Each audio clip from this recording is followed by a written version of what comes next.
Hey, Brian, What's going on, Mr. DeVoe? what are we talking about today? We are talking about adaptability and resilience. Welcome to the Leaders Cafe, where leaders discuss the latest trends and issues in leadership, team building, and the future of organizations. Each week, we'll bring you engaging conversations with successful leaders who will share their insights, experiences, and strategies for creating effective teams, navigating change, and driving innovation. So sit back, relax, and join us for a virtual cup of coffee at the Leaders Cafe.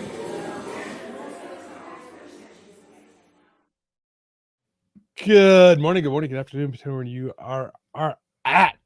And I'm here with an exciting Brian Colburn, and we're going to talk about some cool stuff when it comes to resiliency and leadership. But Brian, first question, and I know it's normally going to be Dunkin' Donuts coffee, so I don't know if I'm going to guess this correctly or not. But are you drinking Dunkin' Donuts? I am not. I actually have Trader Joe's mild blend today. Wow. I didn't go off the Yes. I didn't go off the reservation. I am still drinking my Lavazza because it's my favorite cup of coffee in the world right now for whatever reason, and have it here in my nice mug that has a bunch of stickers on it. Now, how do you make your coffee, Todd? Are you percolating? I have different ways to make my coffee. Normally I'm just doing Keurig, but I have a like bougie pour over coffee because it's like a nice craft. That's actually pretty good. Um, I have the ability to do percolator as well. So that's the other way. But I like the pour over. The pour over is pretty cool. You know, half the time I make a cup of coffee here in a beautiful Cuisinart coffee maker that was bestowed upon me when we opened this new studio by Todd DeVoe himself. And then, 2 hours later, I'm like, where's my crap? I never got my coffee out the coffee pot. So I'm drinking cold coffee. Well, that makes you resilient. I like to think that I am. What does that mean? Resiliency? Yeah. Just having, if we break it down and go back to the origin, I'm going to go to the mission statement. Mm. And if you have a well crafted mission statement and you're adhering to it, then resiliency is like part of the job. You're looking at what may be coming down the pipe. You're starting to adapt.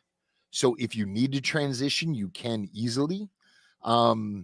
It's just, you're not seeing into the future, but you're preparing for things that could happen. So you and your organization and your employees can muscle through it. The term to me, resiliency and resilience has become kind of a squishy word, and I've said this before. And the idea that everybody's using it. There's like a makeup called Resilient. There's a beer company that uses resiliency, like a resilient beer. Like the heck's that mean?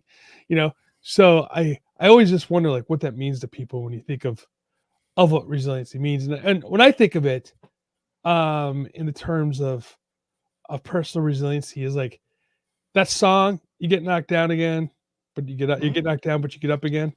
Yeah, you get knocked down, you get back up, and failure doesn't crush you, right? It's just a step in the right direction. It's lessons learned, and it's a different mindset. But that's how I think of what it means to be resilient. And then Most definitely, it's being able to handle whatever's thrown at you and come out intact. When you think of the resilient leader, I think of somebody who faces the challenges that are there, no matter what the size are, what's going on. They can face that challenge without getting all frazzled, right? Without getting all emotionally verklumped. And I mean, like, and we do, right? Everybody. There's nobody who's perfect when it comes to that. Sometimes you have the woe is me moment.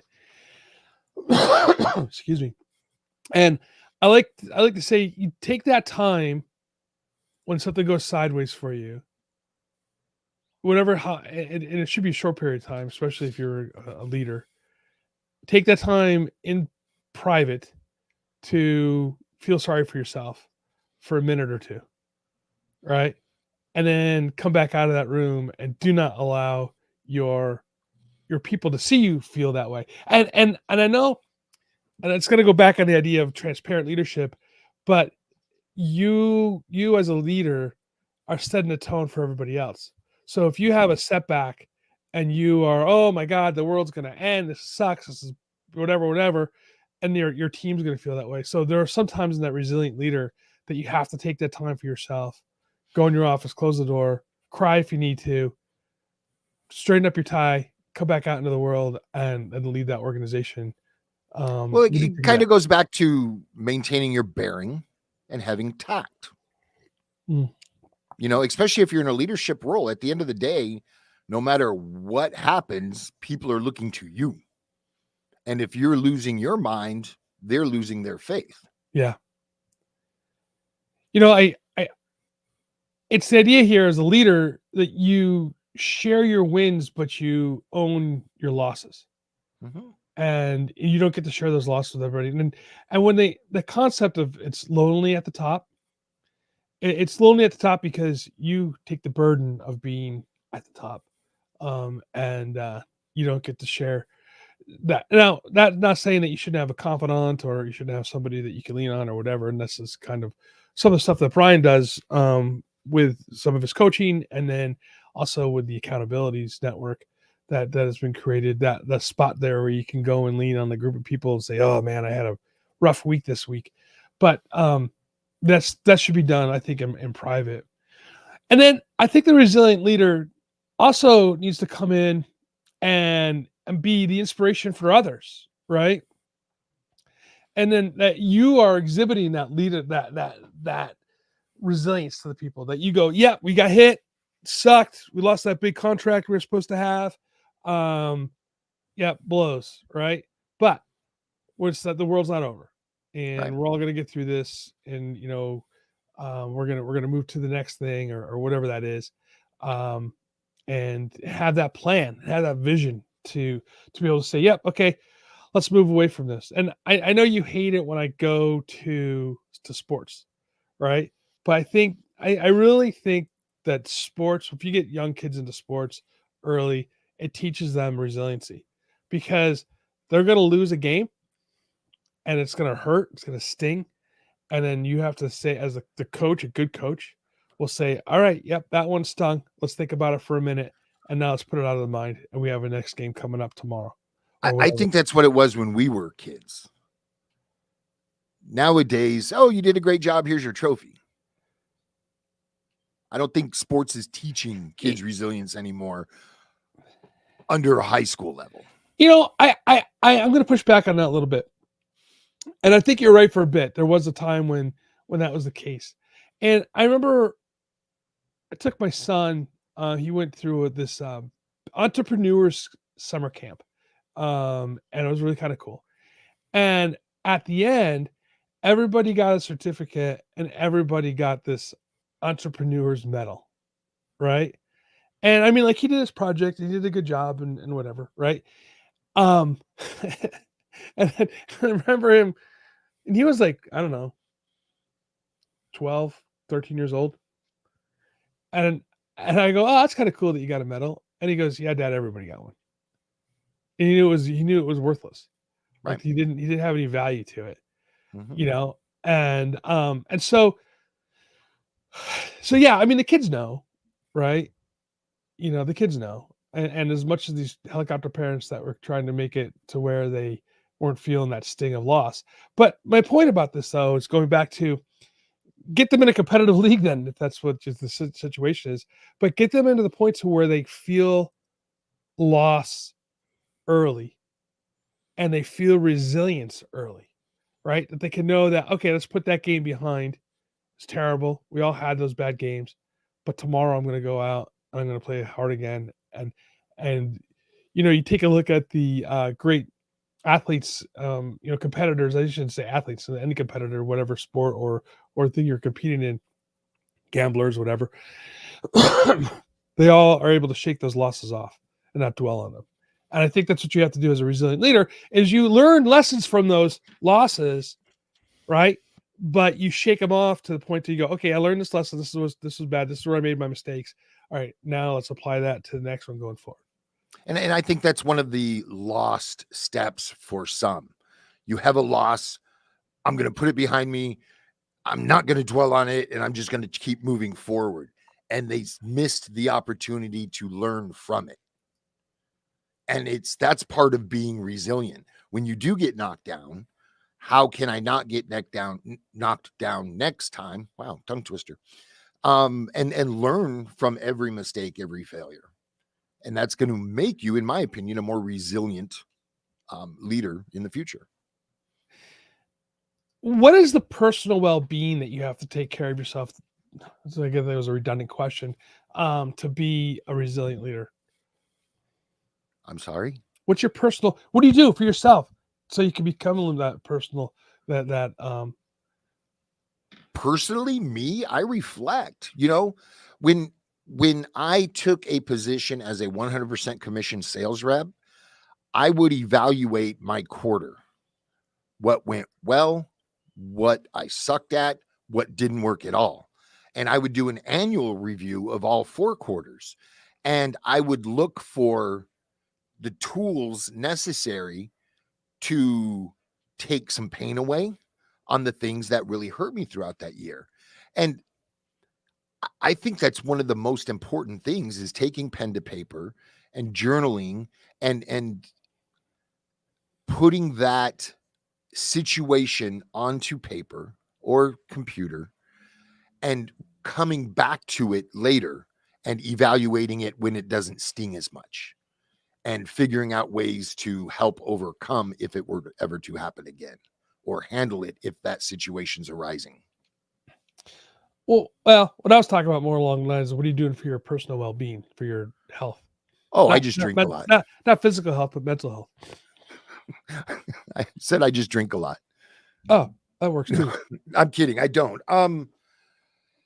You know, you can't take things personally.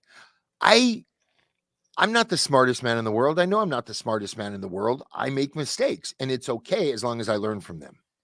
And so I don't beat myself up and dwell. I try to recognize issues. For example, Todd, we've discussed this in length over the last month. COVID hit, networking events went away. Online networking isn't the same as in person.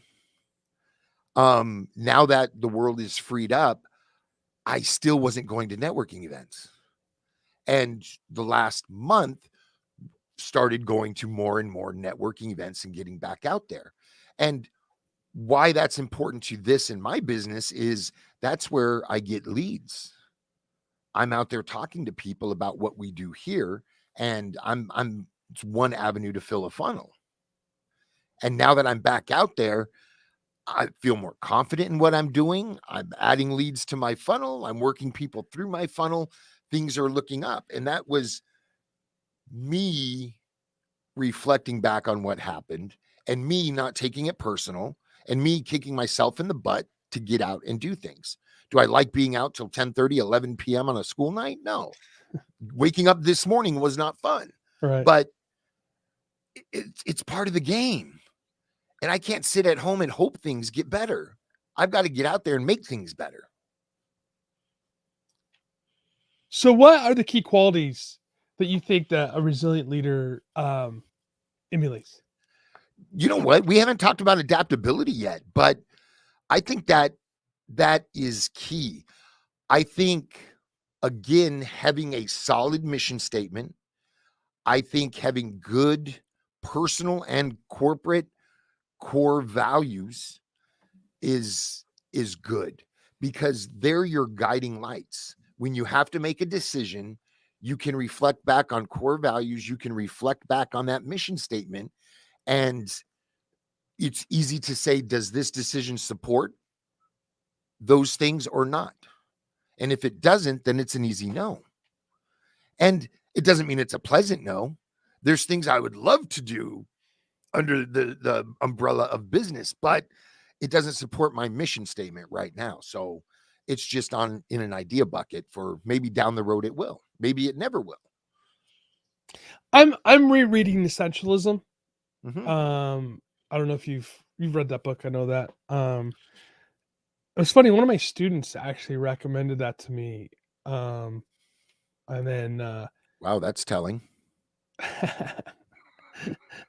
she actually put her to work as an intern for a while. Franzi, if you remember Franzi. I do remember Franzi. Yeah, so she recommended that book.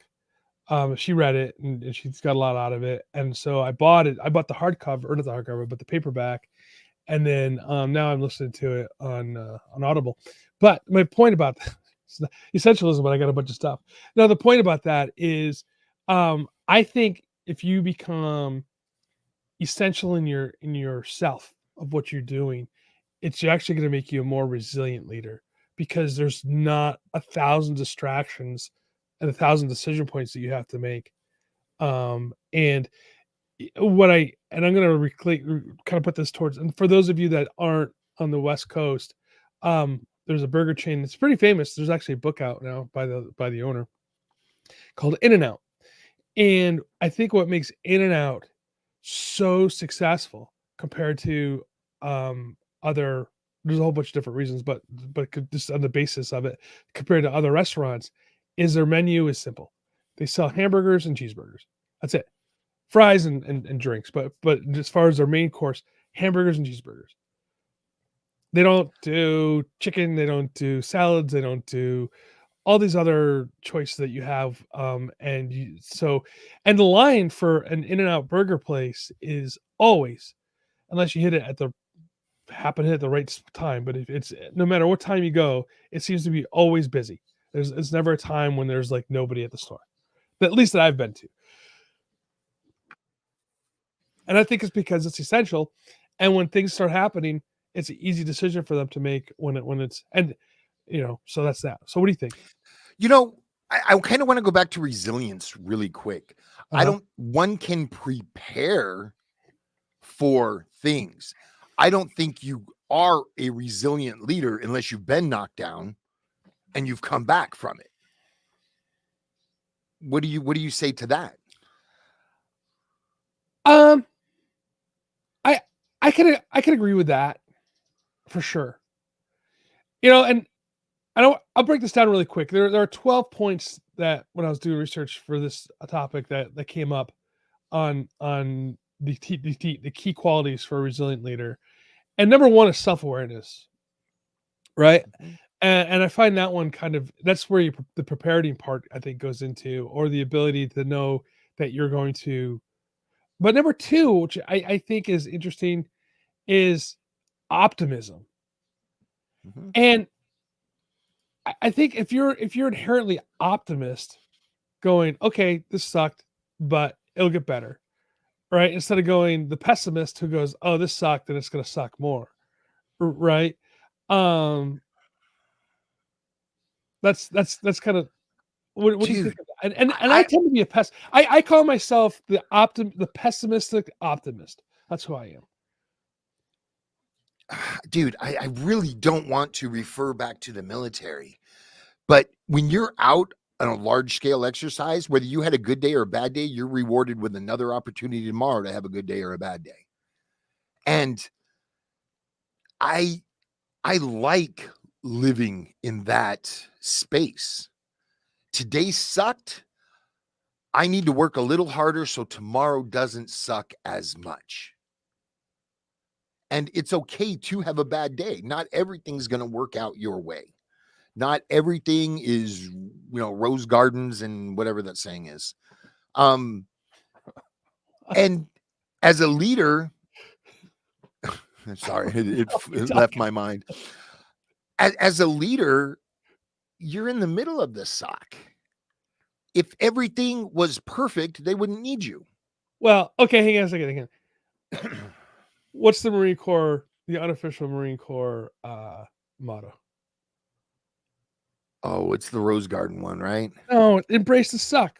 Oh, that was, yeah. You can't even call that a motto. That was just your 0.5 general order. Embrace the suck, man. It sucks. It's gonna suck some more. Embrace the suck.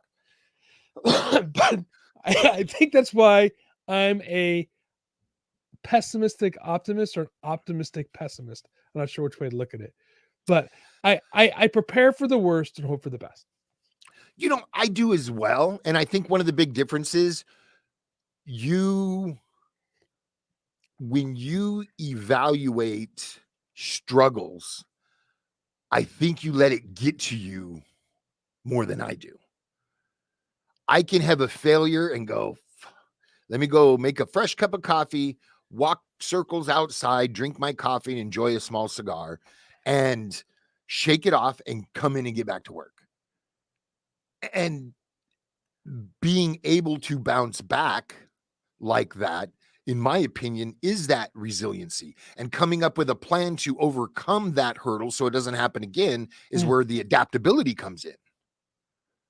Right. But if you're sitting and dwelling on the past, you're not planning for the future. And there's a And difference between dwelling and reflecting back for improvement purposes. I'll tell you, I'll tell you in a personal side of things, is there are times when that setback kicks me in the nuts. Mm-hmm. You know what I mean? And it takes me more than a half an hour, 20 minutes to get out of it. And sometimes, and there's some cases where I need to allow it to fester for a minute, and I reflect on it deeply, and then I go into and the thing is, this is not for me leading groups. This is for me, for my personal self, Mm-hmm. right? As then I reflect and I go and I'll go back into the books for a little bit to go, okay, what can I, you know, pull? But then I get out of it, and then I move forward, right? Mm-hmm. You know, um, now, but when I'm leading a team, I don't do that. I won't allow myself to go into deep reflection like that. In front of your team. In front of my team. Right. Right. Back to tact and bearing. True. You got to keep it together. Got to keep it together. But I mean, I think it's okay to reflect, as long Most as definitely. as long as it doesn't cripple you, because then you have to go into making decisions again. Right. It needs to be constructive, because if you fail to act on what's next because you're just in this funk about what just happened, things are going to start to fall apart. Then you're going to have more failures ahead. Yeah, absolutely. Absolutely. It's I mean, adaptability for me, I'm still in the position where I don't know what I want to be when I grow up. And I've always just adapted, and oh, that looks like fun. Let's go do this for a while. And I kind of get it figured out, and I kind of get bored of it. And oh, let's go do this for a while. So it's easy for me to adapt. It's easy for me to sit back and evaluate a bad situation and figure out a way to make it the best situation for me at that time. But it's just fluid. I still, in the back of my mind, wherever I lay my head is home, you know, and it could be a different place tomorrow, and I'm fine with that. That's not going to phase me at all. And I love being that adaptable. In the Marine Corps, it was fluid, right? Flexible wasn't good enough. You have to be fluid. And that's just always stuck with me. And I'm Except for grateful Gumby. for it. And I always hated that term. The flip does Gumby have to do with anything? Because Gumby was green. Being. And he was flexible. I get it, but it was just, No, I think that started Gumby in the was Navy, green, dude. man. I think it started in the Navy. No, it started in the Marine Corps. Navy ain't fucking. Oh, Todd, now we got to mark this show explicit. Did I get under your skin, brother? Well, where's your tact and bearing? I don't know if the word completely came out or not. I think maybe I got beeped. Beep. Whoa. I started to go to the fun talk. Ladies and gentlemen, this is not made for kids. Welcome to the next episode of Bible Babble.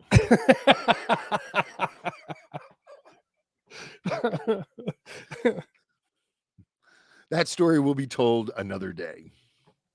So anyway, back to this thing though. But no, yeah, you have to be flexible, right? Most Um, definitely. the other thing too though is resilient leaders are continuous learners. Absolutely. It should be, yes. Yeah. If you're in leadership, you should never stop learning. If you obtain a level or a position within a company and you get comfortable, you're not going to be there forever unless you're in the government. If you work in the government, that's status quo. But you constantly have to learn. And don't get caught up in the buzzwords. Don't get caught up with a new take on embracing the suck. You're still embracing the suck. Just because you're gonna change some words and make it sound different doesn't mean it's any different. Don't waste your time chasing vernacular. Just do the job, constantly learn. I'm reading. What am I reading? I'm still reading, and I don't even know what I'm reading. Yes, and that's what it is. That's a big no. And it's cool to go back and refresh my memory with some of these tactics when it comes to communication. And it's not that I'm not learning new things, but I'm sharpening some old things. Okay, I want to delve into this for a minute because we're talking about adaptability, right? And so, how do you develop the adaptive mindset?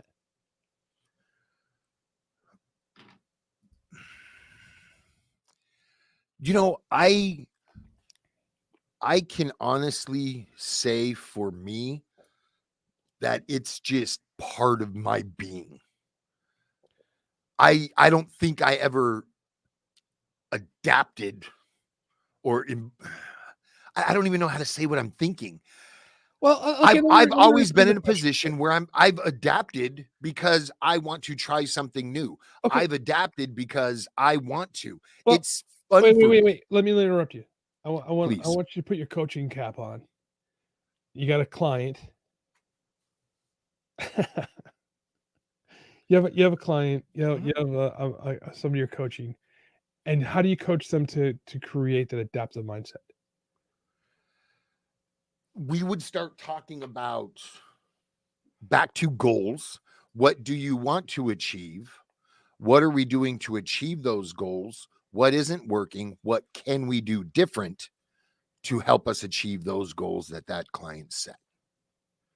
And that's a level of adapting. They're adapting from one plan that didn't work to another plan that hopefully will work.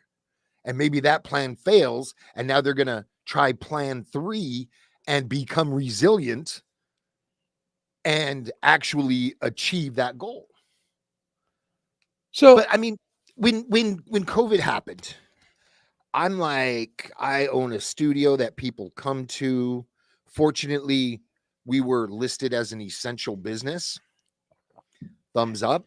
So I was able to keep the doors open, but I can't motivate that client that may be a germaphobe to come in. You know what though, but let me kind of talk about that for a minute. Because what you did to alleviate the people who had those fears, number one, you had the mask policy, right? So if you were outside of your cubicle or whatever, you had to have a mask on. But then inside the studio itself, I mean, you had the spray for the microphones that you did between. You wiped out between customers. You wiped down the entire studio, and you were leading by showing like, hey, I take your health seriously, right? Now, whether that was overboard or not, that's besides the point, right? It was something that you did to alleviate the concerns of your clients and staff and myself. I didn't want a customer coming in here with COVID, and getting my staff sick. No, I get that, but I mean, like, realistically, spraying this thing with some alcohol, unless you're like sucking on it, you're not gonna. The exchange the chance of exchanging COVID from this to you Mhm. is very low. Well, and not only would we spray them with alcohol, we were switching them out in between clients. Right. That's my point. Right. So that mic cover wasn't in use for the next 72 hours. Right. And so that's my point, right? You went over and beyond what needed to be done. Mhm. But that's adaptability to your client's Mhm. needs. But I mean, so the other thing though is like you seek feedback regularly, Constantly. right? I mean, so do I. From so we're constantly looking for feedback and trying to implement the things that happen on there. Mhm. And I think this is the hard one when you think about like how do you get that adaptability, that mindset, is changing your assumptions and changing what you think. Um, and again, assumptions, right? The whole thing is, assumptions aren't reality necessarily, right? So you have to change those assumptions a little bit of what the outcome is. And I'll tell you something, you are going to be your own worst critic. 100%.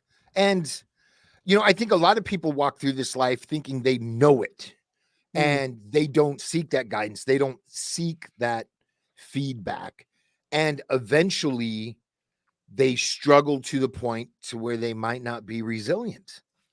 I've had clients that won't even rehearse a monologue aloud that they're getting ready to say on a live show. And it shows. I have clients that not only rehearse, they went, I need a little help. Let me go to a storytelling coach. Right. So, I recommend them to Jay.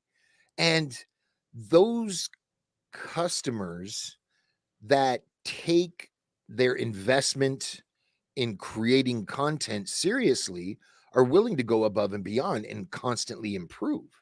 And does that affect their overall sales? No, but it improves one of their funnels that affects their overall sales, right? I and I've taken that advice from you for Mhm, doing some month. I got teleprompter that I throw up mhm. there. I go through it a couple times on the teleprompter. So yeah. So that is learning and becoming better each time. So Mhm. how do you develop that growth mindset, and how do you get your clients to develop a growth mindset? You know what? I show them how passionate I am about their content. And usually in the back of their mind, I've only had one person tell me going, wow, you're really motivating me to do what I want to do better than I thought possible. And that's rewarding for me. And then some clients, I have to stop caring about their content because they don't at all. And if they just want to write a check and come in and talk, we'll cash that check and make sure the mics are on. But that's not rewarding. You know, I would rather have somebody come in and tell an awesome story about something I don't care about rather than somebody come in and stumble through something I am passionate about. When I think of the growth mindset, I think of somebody who sees challenges as opportunities. Mm-hmm. And it's funny is like, um, I have a friend of mine, and she will tell me all the time. Every time it's like, oh, I sucked at that. That was a big failure. And she always says to me, not a failure. That's your learning opportunity, right? Opportunity. Yes, it's your learning opportunity. And so with the growth mindset, you have to take those opportunities and take care of those and massage those. And then again, um, so you see challenges as growth, and you see failures as learning opportunities, learning a place for you to be able to become better. Right. You know, And I think a lot of people think that setting a goal is, I'm going to get this done this month. I have this goal to accomplish this, and it's going to take 6 weeks. is that really a goal, or is that just a project that might support a larger goal? And when I took a look back at my goals, I realized I don't need 8 goals. I only need 3 of these, because this is a project supporting this goal. This is a project I don't even need to do. So let's get rid of it from my goal list. And when you hone it down and you plan long term, it's easier to see problems. It's easier to adapt your thinking to overcome those problems and show resiliency in that planning. But that planning starts with that clear, well-defined mission statement and those personal core values and those corporate core values. Well, let's talk about personal for a second. Mm-hmm. What's a personal mission statement? You know, I encourage all of my hosts to have a personal mission statement and a mission statement for their show, not to be confused with the show description.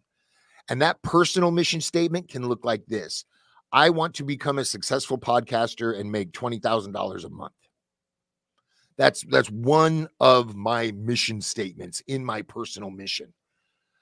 The show mission statement isn't going to be that. It's going to be to foster an audience, to gain their trust, to influence their purchasing decisions, so I can sell advertising if that's what you're going to do. You know, it's benign. If the public saw it, it's fine. You know, it's okay if they see your show mission statement. Well, We're here to inspire, teach, and motivate. Let's talk about, a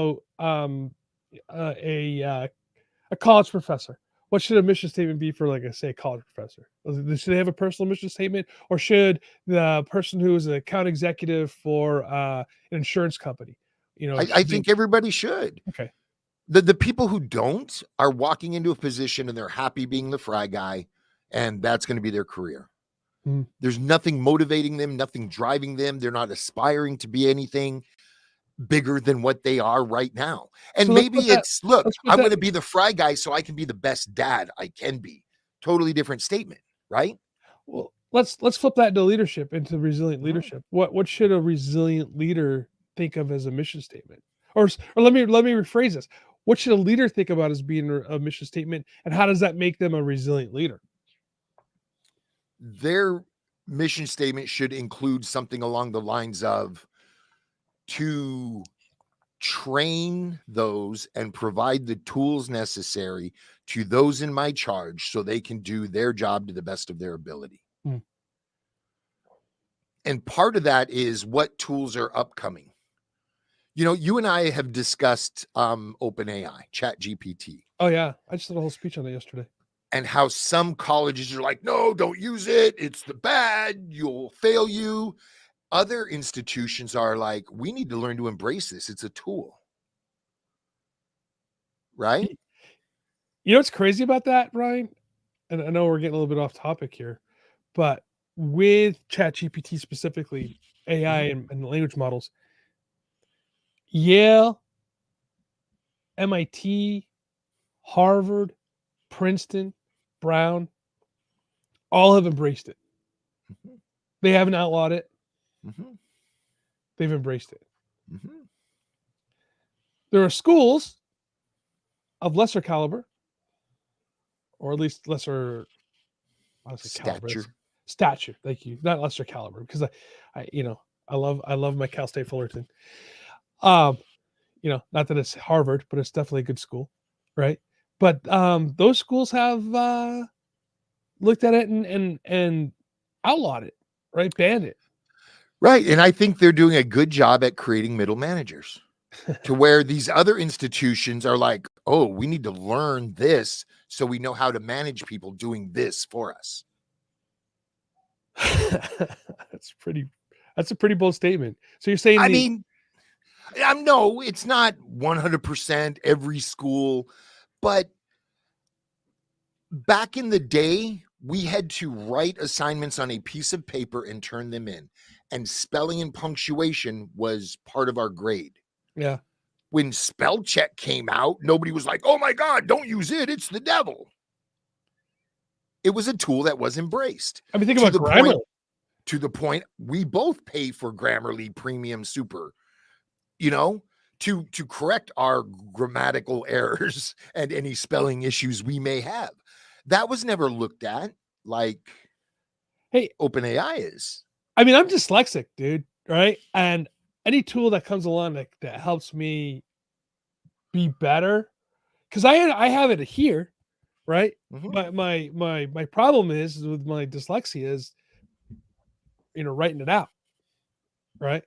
So these tools help me translate this from my head to written word without, having crazy words spelled wrong.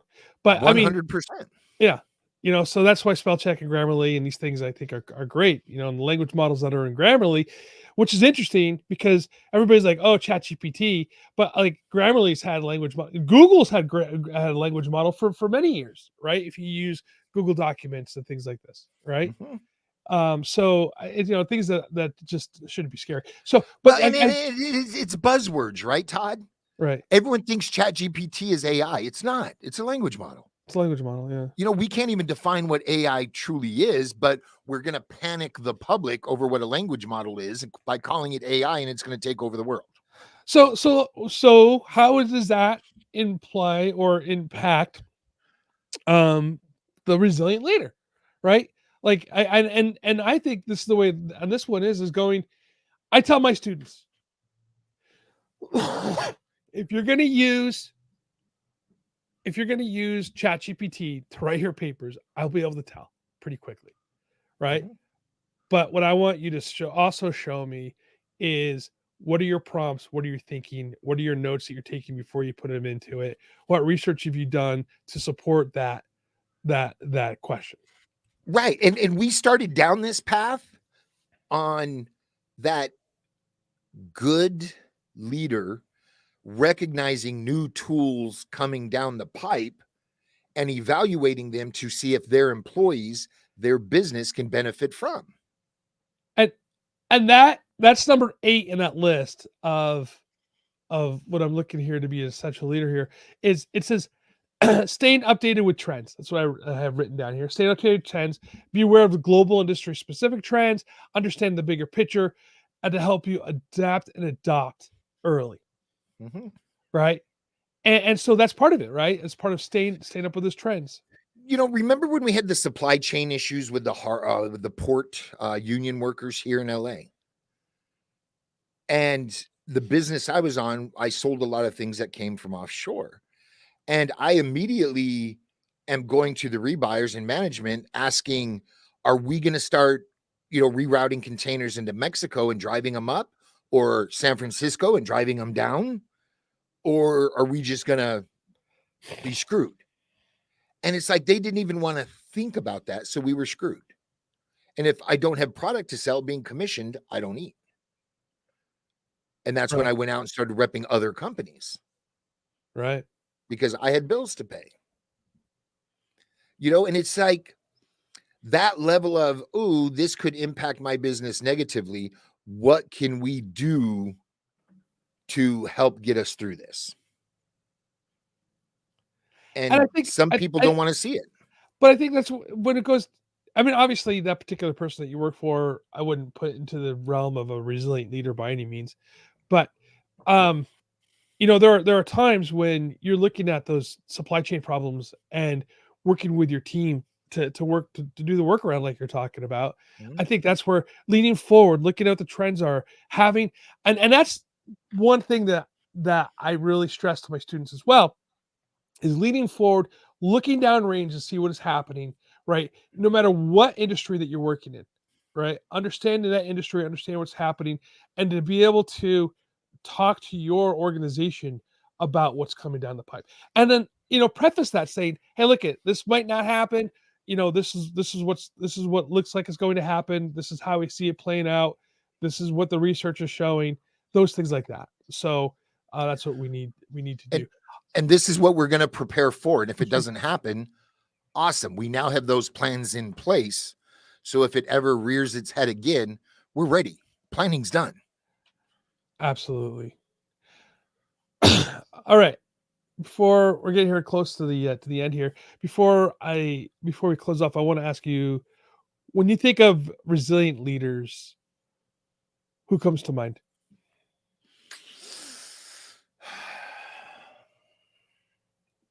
You know, Schultz was his name, wasn't it? The Starbucks guy that came in and cleaned up Starbucks.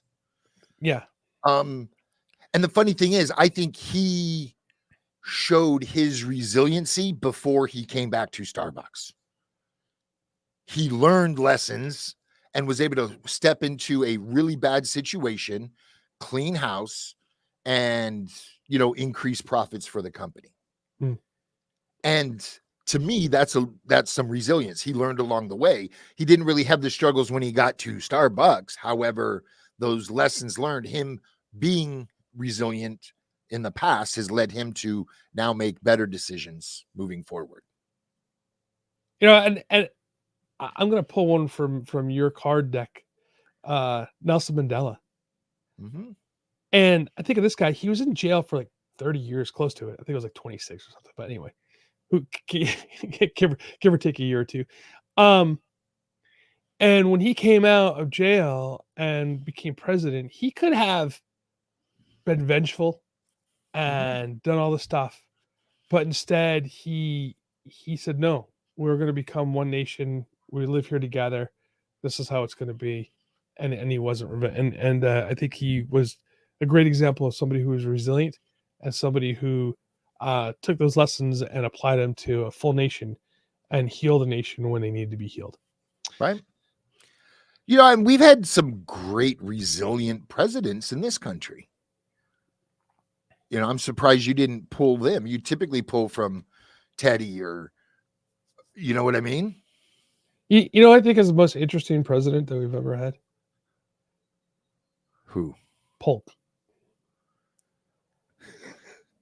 In the back of my mind, I'm like, he's going to come up with some president nobody ever remembered. So go ahead. Tell us about Polk and why he was resilient. Well, first of all, he only did one term.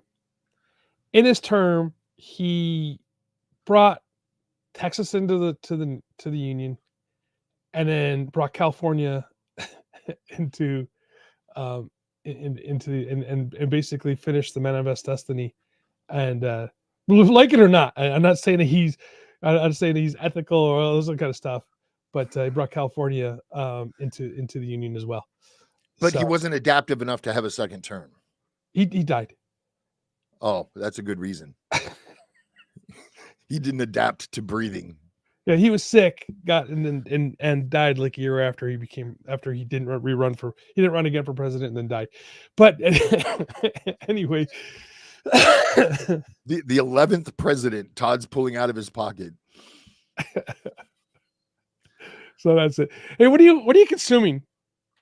I'm still running through Yes and excited about that. A few of the podcasts I've been consuming are, I don't know if I think the content they're creating isn't resonating with me as much as the majority of their content that has in the past. So they may be adapting, and I'm just one that they're willing to lose, which is fine. TV for fun. I'm super excited about that new Taylor Sheldon coming out. Bass Reeves, is it? Oh yeah. I'm looking forward to that too. I believe that's starting next week. And then Survivor. It's Survivor season. I stayed out late, so nobody email me. I'm going to go home and watch it this evening. I finished the Continental. It's on the Peacock, and it's one of the John Wick. It's a prequel to John Wick. Well done. If you like John Wick, you will love the Continental. And it's a 4 or 5 part miniseries, I guess. We just canceled Peacock. We're getting ready to get rid of Netflix again. It's like we've got all these streaming services, and we spend an hour looking for something to watch and forgetting what was that on Netflix or was that on Amazon? And it's just becoming too much to bear.